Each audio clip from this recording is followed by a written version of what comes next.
oilasi o'xshamasdan ajrashib ketgan va farzandlari bilan o'z kunini o'zi ko'rayotgan ayollar bilan hurmatsiz erkaklar ishqiy o'yinlar o'ynamanglar. Chunki uni ona ekanligi esingizda tursin har doim. U ona u.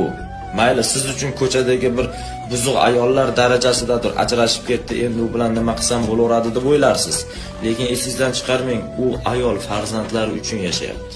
Ajrashib ketgandan keyin endi uni eri yo'q boshida. U nima qiladi? Ishlasa ham bolalari uchun, ko'chaga chiqsa ham bolalari uchun, mehnat qilsa ham bolalari uchun. Endi bir erkakka u ayol imkoniyat bergan bo'lsa, bilingki bu juda uzoq o'ylangan ish.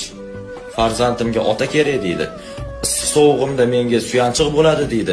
Menga himoyachi bo'ladi yolg'iz ayol boshimga deydi. Mana shu narsalarni o'ylab chiqib, u bir erkakka ishonch bildiradi-da, u erkak zoti nima qiladi keyin? Yarim yo'lda tashlab ketadi.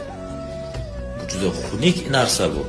Uni ayolligini hurmat qilmasangiz ham ona ekanligini hurmat qiling.